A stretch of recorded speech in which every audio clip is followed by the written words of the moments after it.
بسم اللہ الرحمن الرحیم۔ شروع کرتا ہوں اللہ تعالیٰ کے نام سے جو بڑا مہربان اور نہایت رحم کرنے والا۔ تمام حضرات درود پاک پڑھیے۔ اللہم صلی علی محمد وعلی آل محمد کما صلیت علی ابراہیم وعلی آل ابراہیم انک حمید مجید۔ اللہم بارک علی محمد وعلی آل محمد کما بارکت علی ابراہیم وعلی آل ابراہیم انک حمید مجید۔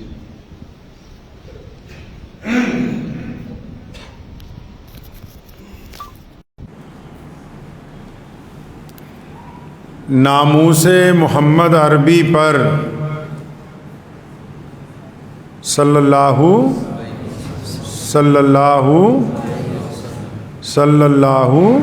علیہ وسلم۔ ناموس محمد عربی پر ہم جان نچھاور کر دیں گے، گر وقت نے ہم سے خون مانگا ہم وقت کا دامن بھر دیں گے۔ اللہ کے پیارے نبی حضرت محمد رسول اللہ صلی اللہ علیہ وسلم کی جو ذات گرامی ہیں،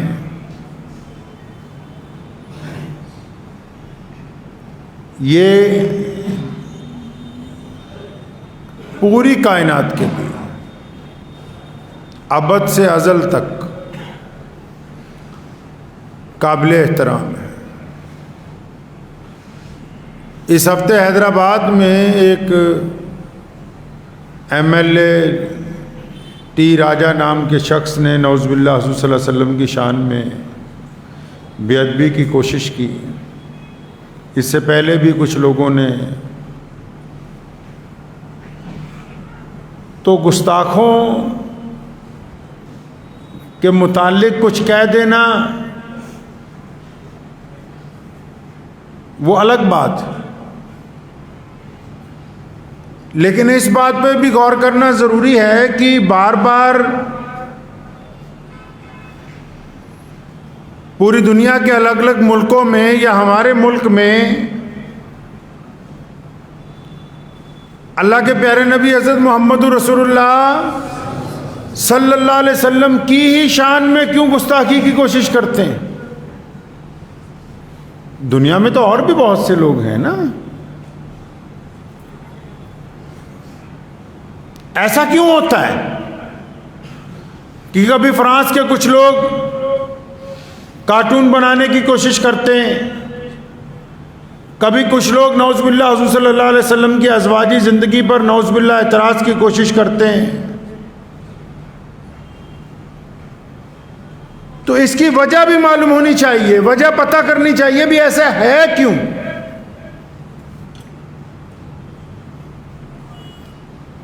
کہ جو دشمن ہیں وہ بار بار پیارے نبی حضرت محمد رسول اللہ صلی اللہ علیہ وسلم کے خلاف ہی کیوں بولتا ہے؟ ورنہ ان کو تو اس دنیا سے پردہ فرمائے ہوئے 1450 سال ہو گئے۔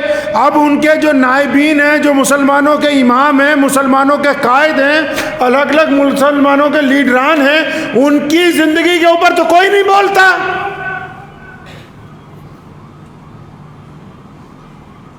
پوری دنیا کے جو مخالف ہیں، اسلام دشمن طاقتیں ہیں، یہ صرف محمد رسول اللہ کے خلاف کیوں بولتے ہیں؟ ایک تو چھوٹا سا محاورہ ہے، کھسیانی بلی کھمبا نوچے۔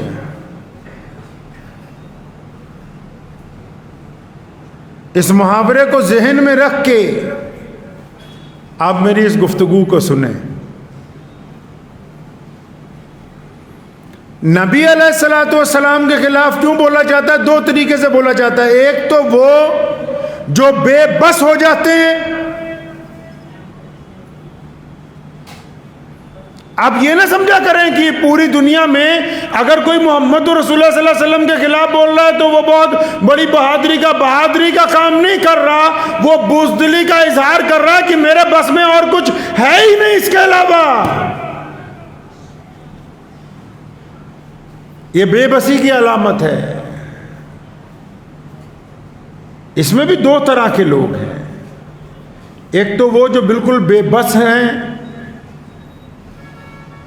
وہ اپنی زبان سے گندی باتیں نکالتے ہیں. دوسرے وہ جو ان سے بھی بڑے دشمن ہیں، وہ چپ چاپ کسی ایسے غدار کی تلاش کرتے ہیں مرزا غلام قادیانی کی طرح، کہ جو نعوذ باللہ حضور صلی اللہ علیہ وسلم کی نبوت کے اوپر ڈاکہ مارنے کی کوشش کرتا ہو. دونوں باتیں بڑی اہم ہیں. بھی رسول اللہ صلی اللہ علیہ وسلم کے خلاف ہی کیوں بولتے ہیں، اور رسول اللہ صلی اللہ علیہ وسلم کی نبوت کے خلاف ہی اعلان کیوں کرتے ہیں.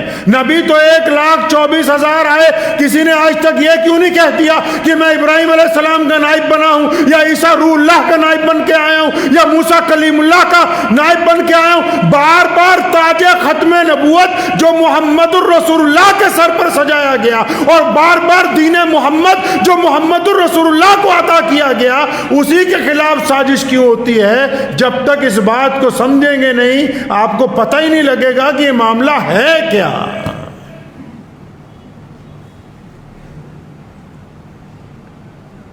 کوئی بھی اٹھا حضور اکرم صلی اللہ علیہ وسلم کے خلاف بول دیا.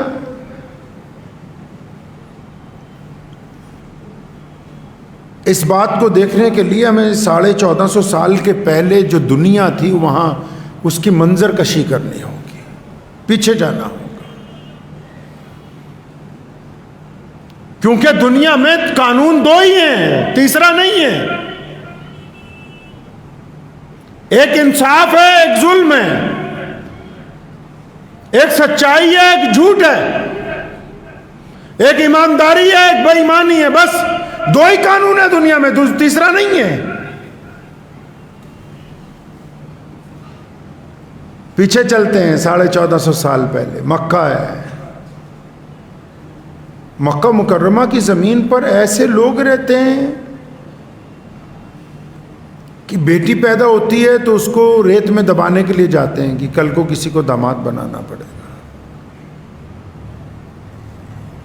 کئی بڑے بڑے بادشاہ پیچھے ہٹ گئے عرب سے کہ یہاں تو راج بھی نہیں کیا جا سکتا، یہ آپس میں بہت لڑتے ہیں، ذرا سی بات پر انسانوں کا قتل ہوتا ہے. مکے سے تھوڑا آگے چلے جائیں، یشرب جس کو آج مدینۃ النبی کہتے ہیں صلی اللہ علیہ وسلم، یہودیوں کا قبضہ ہے. شادی کسی کے بھی گھر ہو، دلہن یہودیوں کے یہاں پہلے جائے گی، چودھریوں کے وہاں رہے گی 1 ہفتہ.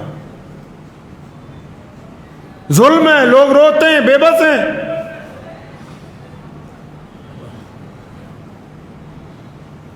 مدینہ منورہ سے اور آگے چلے جاؤ 1500 کلومیٹر، کیسر و کسرا جس کو آج آپ بغداد کہتے ہیں،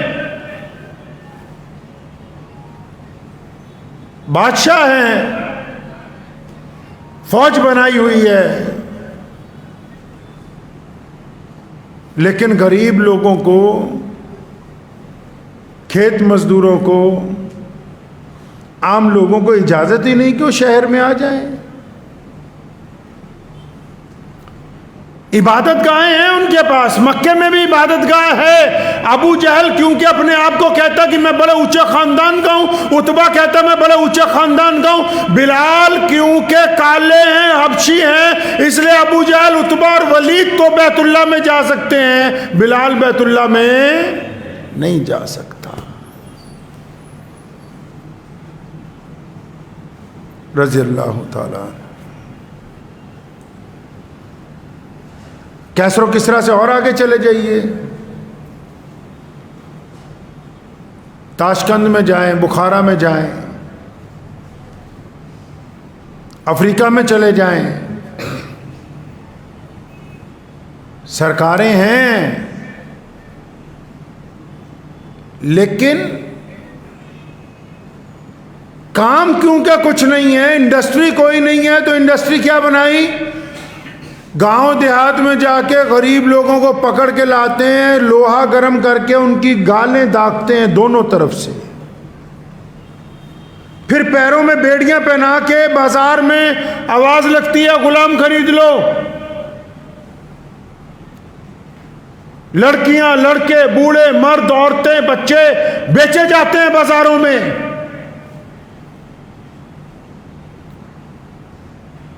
یہ میں آج آپ کو تکلیف سمجھا رہا ہوں کہ محمد الرسول اللہ سے دشمن کو تکلیف کیا ہے، اس کے پس منظر میں دیکھنا ہوگا پیچھے وجہ کیا ہے تکلیف کی۔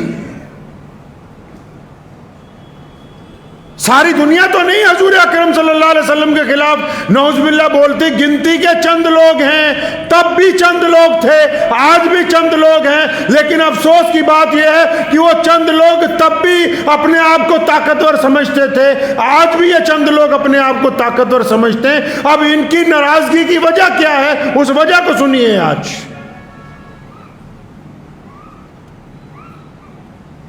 جا کے پوچھئے ان ملکوں میں،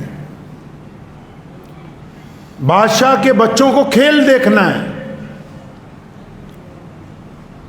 کھیل دیکھنا چاہتے ہیں بادشاہ کے بچے، تو غریب لوگوں کو پکڑ کے لاتے ہیں تو ان کی گردنیں اتار کے پھینکا جاتا ہے، تو بچے خوش ہوتے ہیں کہ دیکھو یہ جسم کیسے تڑپ رہا ہے۔ بچوں کو بادشاہ کے خوش کرنے کے لیے ایک ایک دن میں کئی کئی درجن لوگوں کی گردن اتار رہے ہیں۔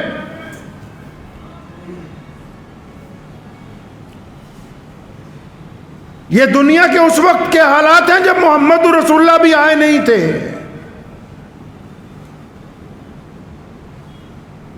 اپنے آپ کو سب سے پرانی تہذیب کہنے والے چائنا کے وہ بڑے بڑے پرانے قدیم محلات کے مالک، وہ کہتے ہیں کہ صرف اعلیٰ نسل والے ہی یہاں پر آ سکتے ہیں، غریب کو تو اس سڑک پہ بھی چلنے کی اجازت نہیں، تاکہ سڑک گندی نہ ہو جائے، وہ نیچے کھیت کی پگڈنڈی کے اوپر اپنا سفر طے کرے، سڑک پر نہ چلے۔ وہ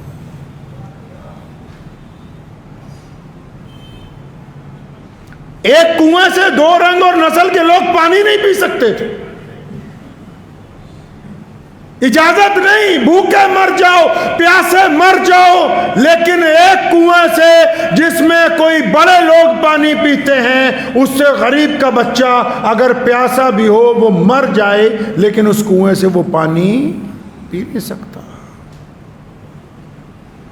ایسے کٹانو تو اب بھی ہمارے ہاں موجود ہیں کہ ابھی ایک بچے کو ایک استاد نے پیٹ پیٹ کے اس لیے مار دیا کہ اس نے استاد کے مٹکے سے پانی پیا ہے، کیونکہ استاد اپنے آپ کو سمجھتا ہے کہ میں بہت اونچی برادری کا ہوں، اور یہ بچہ اونچی برادری کا نہیں۔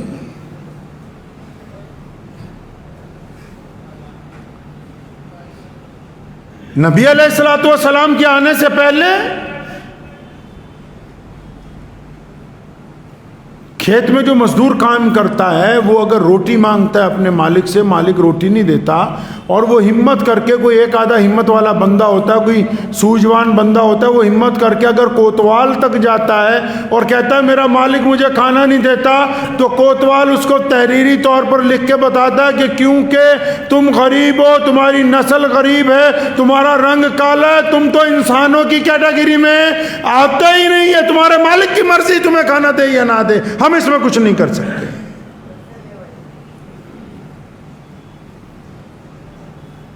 پوری دنیا میں آج کئی لوگ جو اسلام کے مخالف ہیں اور صرف واٹس ایپ یونیورسٹی کے اسکالر ہیں، صرف فیس بک کی یونیورسٹی کے مخالف ہیں، وہ سمجھتے ہیں کہ پوری دنیا میں اسلام کیسے پہنچ گیا، ہر ملک میں ہر رنگ اور نسل کے لوگوں میں اسلام کیسے پہنچ گیا۔ تو ان کو محمد رسول اللہ کی سیرت پڑھنی ہوگی۔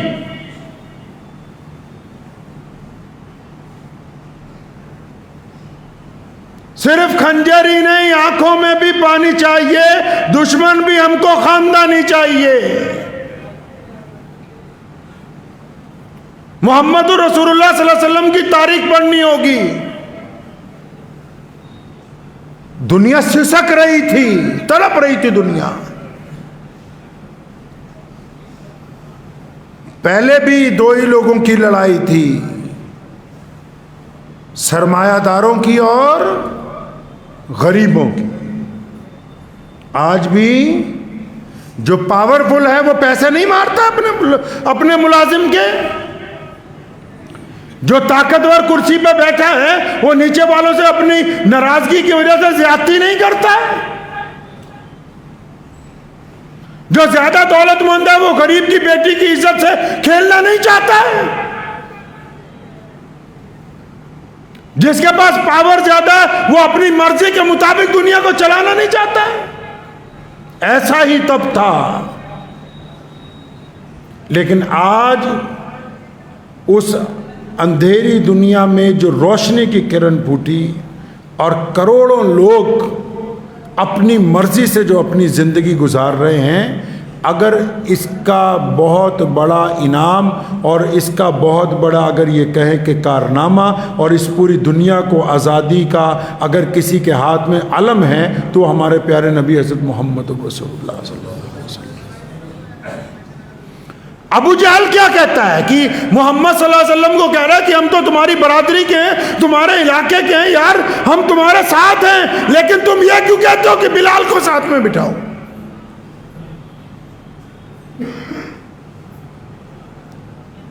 نبی علیہ السلام نے جب تشریف لائے تو اس بات کا اعلان کر دیا کہ اب ہم ملاوٹ ختم کر دیں گے، اب دوگلا پن نہیں ہوگا۔ محمد رسول اللہ نے جب ایک خدا کی وحدانیت کے اعلان کیا اور جب بتایا کہ اللہ کے رسول بن کے آیا ہوں، صحابہ نے پوچھا یا رسول اللہ اب کیا کرنا ہے؟ فرمایا پوری دنیا کے انسانوں کو برابری کا درجہ دینا ہے۔ اب بس یہ جو انقلابی قدم اٹھایا نا تو پوری دنیا کے جو سرمایہ دار تھے جن نے چودھری سی نا انہوں دے ٹھڈ چ درد ہو گیا کہ گورے اور کالے ہن ایک برابر۔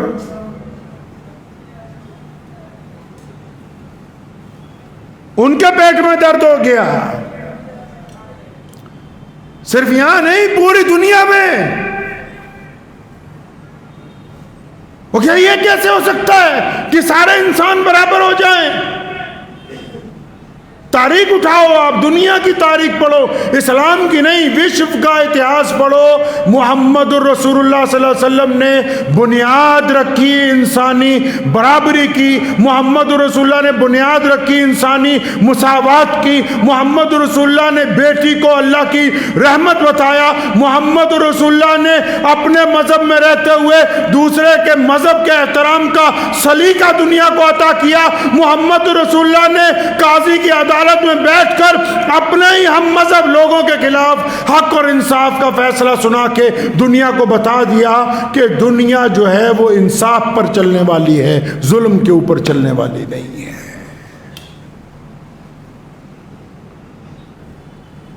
تو اس وقت جن کو تکلیف ہوئی، ابو جہل کو، عتبہ کو، ولید کو، عبداللہ بن جدعان کو، مسلمہ کذاب کو، ایران کے بادشاہ پرویز کو، پھر انگلستان کی رانی ملکہ البرت فرسٹ کو، اس تکلیف کی وجہ یہی ہے کہ محمد الرسول اللہ، یہ ہو سکتا ہے کوئی امام، کوئی مولوی، کوئی چودھری یہ کہتے کہ میں فلاں کے گھر نہیں جا سکتا، فلاں کے ساتھ بیٹھ کے نہیں کھا سکتا، لیکن جو بندہ محمد الرسول اللہ کا دیوانہ ہے، جو محمد الرسول اللہ کی اتباع کرتا ہے، جو محمد الرسول اللہ کی پیروی کرتا ہے، اس کے دونوں بازو پوری دنیا کے انسانوں کے لیے کھلے، وہ ہر مظلوم کا ساتھ دینے کے لیے تیار ہے، وہ ہر رنگ اور نسل کے انسان کے ساتھ محبت بانٹنے کے لیے تیار ہے۔ بس یہی وہ بات ہے جس سے بڑے بڑے فرقہ پرستوں کے دل میں تکلیف ہوتی ہے کہ اس پوری کائنات کے لوگ برابر کیسے ہو سکتے ہیں۔ یہ وجہ ہے، بنیادی وجہ ہے کہ رسول اللہ صلی اللہ علیہ وسلم نے نظام عالم کے ساتھ ٹکر لی ہے۔ پیارے نبی علیہ السلام کا دین ہر اس خطے تک پہنچا جہاں انسانوں کے ساتھ تفرقے بازی ہو رہی تھی، ہر اس خطے تک پہنچا۔ اور پھر دوسری طرف اگر آپ آئیں، آج سے صرف 150-200 سال پہلے انگلینڈ کی رانی نے بھی پھر اس بارے میں ریسرچ کروائی ہے۔ اس نے پوچھا اپنے بڑے بڑے اسکالرز کو کہ یہ مسلمانوں کو جو پوری دنیا میں مسلمان دین پر چلتے ہیں، ان کا مرکز کیا ہے، پاور کہاں سے آتی ہے، چلتا کیسے ہے اسلام؟ تو انہوں نے بڑی ریسرچ کی۔ کسی نے کہا کہ مسجدیں بنی ہوئی ہیں، مسجدوں کی وجہ سے ان میں پاور ہے۔ کسی نے کہا قرآن پڑھتے ہیں، قرآن کی وجہ سے ان میں بڑی طاقت اللہ نے عطا کی ہے. کسی نے کہا بیت اللہ کی طرف منہ کر کے نماز پڑھتے ہیں. ہر بندے نے اپنے اپنے لحاظ سے، لیکن جب فائنل رپورٹ تیار ہوئی تو حیرت انگیز بات نکل کے یہ سامنے آئی کہ مسلمانوں کی پاور سٹیشن مسجدیں نہیں ہیں. قرآن پاک کی صرف تعلیم کے ساتھ مسلمان جو ہے اسلام پر قائم نہیں. صرف بیت اللہ کی طرف منہ کرنے کی وجہ سے مسلمان اسلام پر قائم نہیں. یہ ساری جزوی چیزیں ہیں. اصل پاور مسلمانوں کے پاس محمد الرسول اللہ صلی اللہ علیہ وسلم سے عشق ہے.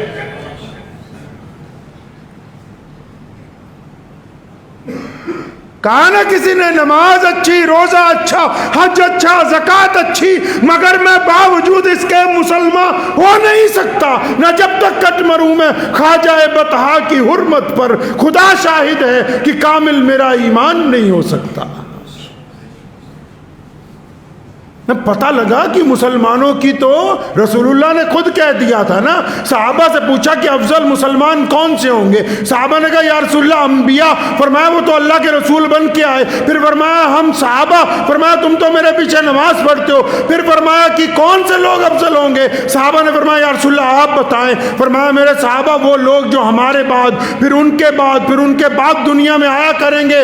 حدیث کا مفہوم بتاتا ہوں کہ جنہوں نے ابو بکر کو نہیں دیکھا ہوگا، عمر، عثمان اور علی مرتضیٰ کو نہیں دیکھا ہوگا، جنہوں نے خالد بن ولید کی شجاعت نہیں دیکھی ہوگی، ابو عبیدہ بن جراح کو نہیں دیکھا ہوگا، اور جنہوں نے خود محمد الرسول اللہ کو نہیں دیکھا ہوگا، لیکن ان کو رسول اللہ سے اتنا پیار ہوگا کہ رسول اللہ کی شان و عظمت کے لیے اپنی قربانی دے دیا کریں گے وہ لوگ. اب جب انگریزوں کو پتہ لگا کہ اچھا مسلمانوں کی پاور سٹیشن تو محمد الرسول اللہ ہے، تو دشمن کیونکہ ہٹتا نہیں ہے کبھی، تو اس نے پھر اور طریقہ نکالا. اس نے کہا کچھ ایسے بے ایمان لوگوں کو اکٹھا کرو جو نعوذ باللہ محمد الرسول اللہ کی جگہ نبوت کا اعلان کرتے ہیں. میں نے پہلے بات کہا نا کہ اور بھی تو نبی آئے دنیا میں، کسی کی نبوت کے متعلق بعد میں کسی نے کوئی اعلان نہیں کیا. محمد الرسول اللہ صلی اللہ علیہ وسلم کی نبوت کے خلاف ہی سازش کیوں ہے؟ مرزا غلام قادیانی جیسے مرتد پیدا ہوئے، انگریز کے پٹھو جنہوں نے اس ملک کے ساتھ غداری کی اور انگریز کی وفاداری کا دم بھرا. مقصد کیا تھا؟ مقصد یہ تھا کہ مسلمان نعوذ باللہ محمد الرسول اللہ صلی اللہ علیہ وسلم کا دامن چھوڑ دیں. اس بات کو بالکل ذہن نشین کر لیں.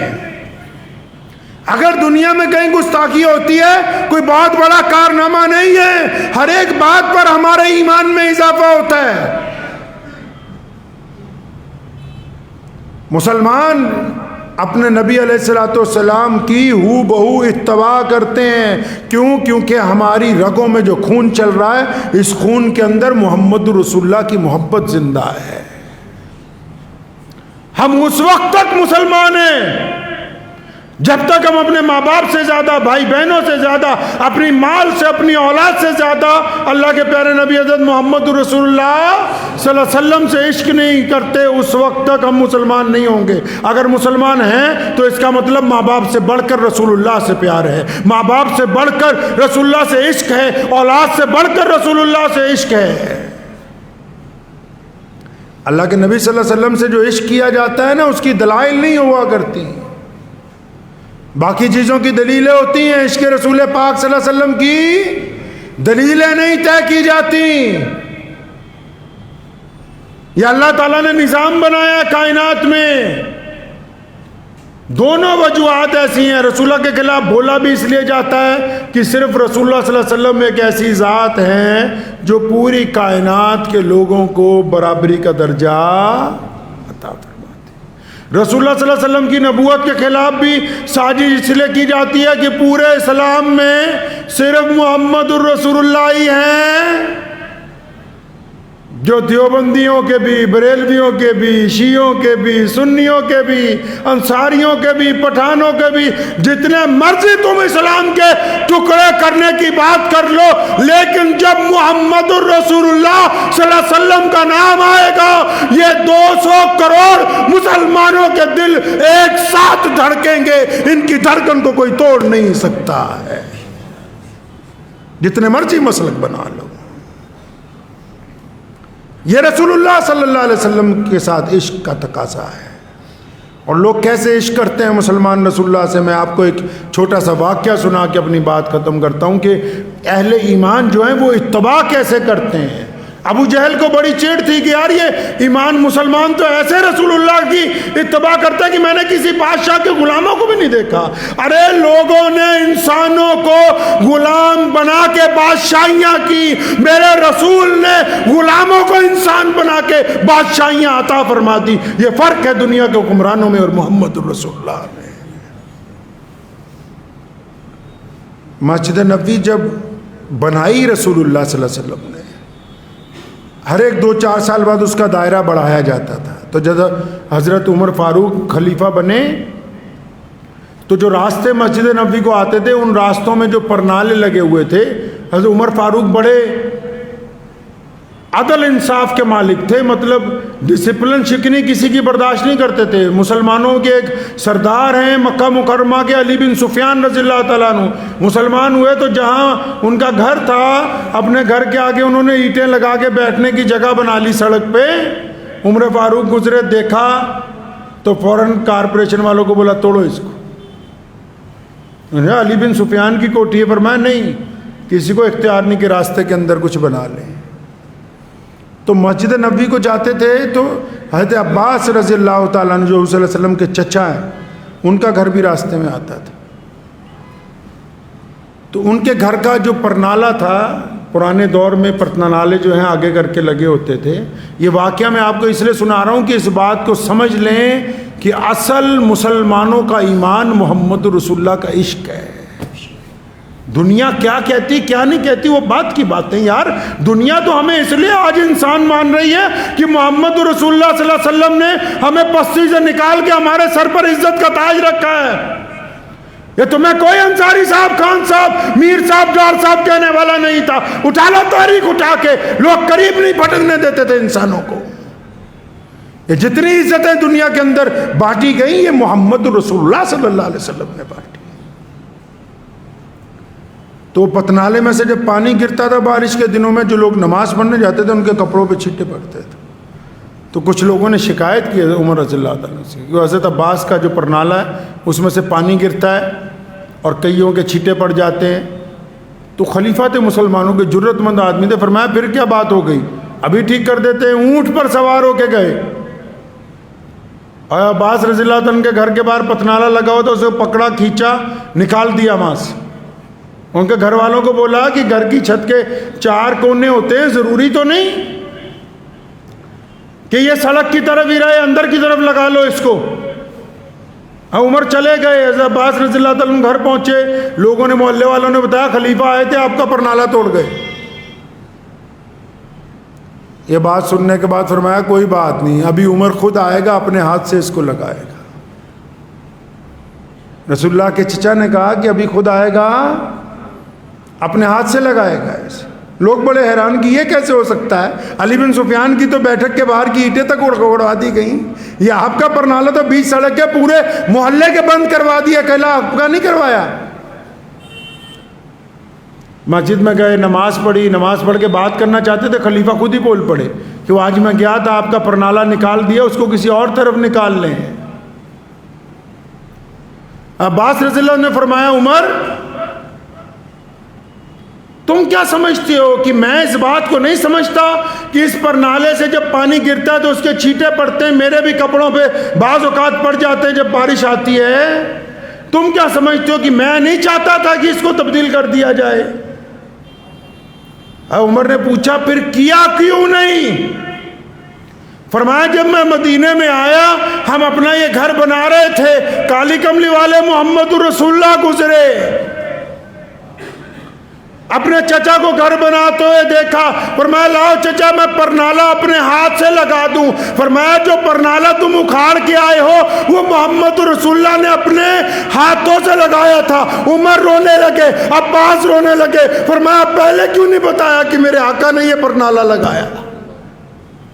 دنیا کے کپڑے خراب ہوتے رہے۔ واپس پہنچے وہاں، پہلے اونٹ پر سوار ہو کے گئے تھے، حضرت عباس کو فرمایا کہ تم عمر کے کندھوں پہ کھڑے ہو کے اس کو واپس اس جگہ لگاؤ، عمر کے کندھوں پہ کھڑے ہو کے اس کو لگاؤ وہاں پر، کہ جو بات محمد رسول اللہ نے کہہ دی، جو بات محمد رسول اللہ نے طے کر دی، یا جس چیز کو محمد رسول اللہ کے ہاتھ لگ گئے قیامت آ سکتی ہے، وہ تبدیل نہیں ہو سکتی اپنی جگہ سے۔ میں مانتا ہوں بہت ساری طاقتیں وہ یہ سمجھتی ہیں کہ ہم وقتاً فوقتاً شاید ایسی حرکتیں کر کے کسی کو ڈرا سکتے ہیں۔ نہیں، جو محمد رسول اللہ کے دیوانے ہوتے ہیں ان کا ایمان اور بڑھ جاتا ہے، ایمان بڑھ جاتا ہے۔ میں ایک جگہ کل گیا تو وہاں مسجد ہی نہیں تھی، تو میں نے ان سے پوچھا مسجد نہیں، وہ کہتے جی یہاں بنانے نہیں تھی۔ کوئی بات نہیں ہے، کوئی بڑا مسئلہ نہیں ہے، بہت ساری جگہ ہو جاتا ہے۔ لیکن جس بات کو دیکھ کے مجھے انتہائی خوشی ہوئی، مطلب 4 جگہ میرا رکنا ہوا، 4 مختلف گاؤں میں، ہر ایک گاؤں میں ہر ایک گھر کے اندر ایک امام مجھے ملا۔ میں نے ان کو پوچھا یہ کس لیے رکھا ہے؟ انہوں نے کہا محمد رسول اللہ کو حکم ہے نماز پڑھنا ہے، مسجد نہیں بنتی تو کیا ہوا، ہم اپنے گھر کو مسجد بنا کے اس میں نماز پڑھتے۔ دنیا کی طاقتیں اسلام کے نظام کو متاثر نہیں کر سکتی ہیں۔ یہ عمارتوں پر نہیں چل رہا ہے دین، خام خیالی ہے کسی کی، یہ دولت پر نہیں قائم، یہ پیسوں سے نہیں چلتا ہے دین۔ یہ محمد رسول اللہ کا نظام در و دیوار کا محتاج نہیں ہے، یہ دلوں کا سودا ہے، اور جس نے محمد رسول اللہ صلی اللہ علیہ وسلم سے دل کا سودا کر لیا، پوری دنیا کی طاقت مل کے بھی اس دل کو خرید نہیں سکتی، کیونکہ اس کے دل میں لا الہ الا اللہ محمد رسول اللہ صلی اللہ علیہ وسلم کی دولت اتر گئی ہے۔ دعا کیجئے کہ اللہ تعالیٰ ہمارے ایمان کو اسی طرح قائم اور سالم رکھے، محمد رسول اللہ صلی اللہ علیہ وسلم کی اداؤں کی اتباع کرنے والا، اللہ کے رسول کی پیروی کرنے والا اللہ تعالیٰ ہمیں بنا دے۔ ہمیں غیروں سے کوئی گلہ نہیں ہے، ہم تو بس اپنے آپ کو درست کرنا چاہتے ہیں۔ اسلام کی بڑی خوبی، اسلام نے کبھی کسی مذہب کے خلاف کوئی بات نہیں کی۔ ہم آج بھی یہ چاہتے ہیں کہ ہم اپنے طریقے کے اوپر صحیح طرح عمل کرنے والے بن جائیں، ہمیں کوئی پرواہ نہیں کسی کی۔ اس لیے ہمیشہ یاد رکھا کریں، جو فیس بک اور واٹس ایپ یونیورسٹی کے کئی بڑے بڑے فتوے باز ہیں، مجھے ایک صاحب کا فون آیا فلاں معاملہ ہو گیا اس پہ کچھ نہیں بولا فلاں، ہر ایک معاملے پر بولنے کی بجائے پہلے یہ دیکھیں کہ جس زمین پر آپ رہتے ہیں یہاں آپ نے رسول اللہ کی اتباع کے متعلق کیا کیا ہے۔ خود دین کے اوپر قائم رہیں گے تو انشاءاللہ اللہ کی طرف سے نصرت بھی آئے گی، اللہ کی مدد بھی آئے گی۔ وآخر دعوانا ان الحمدللہ رب العالمین۔